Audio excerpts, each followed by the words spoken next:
What is up, people? This is Johnny, and today we're going to be doing something a little bit different. We're going to be doing Pokemon top 10 theories of all time. Number 10. Could Mew and Ditto be the same Pokemon, but Ditto being the corrupted Pokemon? There are very much similarities between these two Pokemon. The evidence is there. Ditto and Mew are the only two Pokemon that can use Transform. They also have the same coloration in both normal forms and shiny forms. They also weighed at 8.8 pounds together, at the same weight. My guess would be that Ditto was probably a corrupted, messed up clone off of Mew, because when the scientists were doing tests on Mew, they could have probably cloned failed Mews, and that leading it to become at least Dittos. Or could it be that Mew has transformed so much into many Pokemon that it has lost its way of its own DNA to transform back into its own Mew? This could be a very interesting theory of Dittos being Mew. Number 9. Arceus used the unknown to create the universe. Its Pokédex entry claims it shaped the universe with its 1,000 arms, but that's very unlikely because Arceus only has like 4 legs. So could it have been that he used the unknowns as a tool of creation? It could be, because unknowns are known to create different things like Entei and a crystal palace out of thin air. And the theory suggests that Arceus did use the unknowns to create it, like in the Sinjo ruins, where there is a cloud of unknowns that appear when Arceus is in there. So this could be pretty interesting. Also, when you encounter an Arceus, there's always a sound of the Azura flute that when you're encountering Arceus in the wild. So this is possibility that he did actually use the unknowns instead and to create the whole universe. Number 8. Wobbuffet is a decoy body from its real Pokemon. So Wobbuffet is just a body that uses and does all the attack, but its real brain hides in between the tail. The tail is the one that does all the thinking for Wobbuffet, so it could be possible that the body, the blue thing part of it, is just a decoy. And this supports it in sort of like in the Pokédex entry where it says Wobbuffet will protect its tail at all costs, which would make a lot of sense if that's where its brain is at. Also, it never moves or changes shape, so it could be possible that the tail is the thing doing all the controlling when it comes to Wobbuffet. Number 7. The death of Blue's Raticate. In this theory, it was said that Raticate got into a battle on the cruise ship, but it was not taken to the Pokemon Center in time, so this had resulted in Blue's Raticate's death. So this could be the reason why he was at the Pokemon Tower to bury his Raticate and mourn the loss of his Raticate. So it could be possible that Raticate never survived off of the cruise ship and he died. So this theory is pretty interesting, and it's most likely because he never sends out Raticate later on in the game. Number 6. Slowpoke is omniscient, and the Pokemon that seems as really slow and incredibly stupid is what many people think. But could it be that in its brain it's actually having a lot of thoughts that are way too smart for it, so it stays omniscient, that it can't seem to do anything else, but this allows it? Then somebody came up with a theory that it is unresponsive to the world and that it's detached from it because the information leaves. But when Shelter bites it in the butt, or in the tail as I say, it allows it to start grounding up so it can start making a little more sense, and then it allows it to evolve into the super smart Slowking that it is.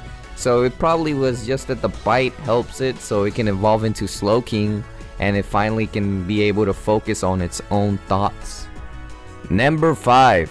Zorich is actually N in the Pokemon Black and White and White and 2 games. This theory is supported since when you talk to N in the games, he talks really awkward and fast and really weird. Also, he kind of looks like Zorich if you look at the hairstyle between both of them. They have like a very similarity. Now, as you know, Zorich is a Pokemon that is able to create different illusions and transform into people as well in the game. So this theory could be possible that it is possible, and that he wants to separate the world between humans and Pokemon at the same time. So it's a pretty interesting theory that's been out there, and who knows. Number 4, the theory that Ash is in a coma. Fans of the anime have said that he probably is in a coma, and this could explain the reason why he hasn't aged anything throughout the whole series, because he has been in a coma trying to reach different gaps in order to escape reality into his coma, in order to come into a different world that he's imagining all in his brain. But this is interesting. And there's also the theory that Ho-Oh granted him everlasting happiness, and this could be probably why he doesn't age, and that he's always going through adventure. Number 3, the theory of the reincarnated Pokemon that died in the fire 150 years in the game events in the Western Tower, that it was engulfed by flame, and that there was then the rain allowed it to finally blaze out when it was already burnt to the ground. But Pokemon perished in the fire, and these Pokemon is Jolteon, Flareon, and Vaporeon, and there could be a possibility that they became into Entei and Raikou and Suicune as well. And it's supposedly that Ho-Oh descended from the sky and resurrected the Pokemon, but when he resurrected the Pokemon, they were given powers. They were given extreme powers, and it had made him into several new Pokemon like Entei, Raikou, and Suicune. So what if the 3 Pokemon that died in the fire were Flareon, Vaporeon, and Jolteon? I mean, the Pokemon have type matches that are the same. Both are 4-legged beast Pokemon that look like cats or dogs, stuff like that. They look visually similar. If you look at them, they actually do look kind of alike. So yeah, could be. And there's different types that are the same as well. So this is a possibility that Jolteon, Flareon, and Vaporeon are just reincarnations of Entei and Raikou and Suicune. Number 2, Clefairy is actually the shadow Pokemon of Gengar. So this is the opposite of each other in the Pokemon. They do have very much similarities between both of each other's Pokemon. And this could be, if you compare the pictures, you can see the similarities in it. So it's also said that many of the normal type moves of Clefairy are immune to each other. So when they use stab attacks, they're actually immune to each other when they use those type of attacks to each other. So this is pretty interesting, and actually it is possible that's true, but you know, this is another Pokemon theory. For the final and number 1 theory that I believe it's pretty awesome is the Pokemon Canon War in the Generation 1 games Red and Blue and Yellow.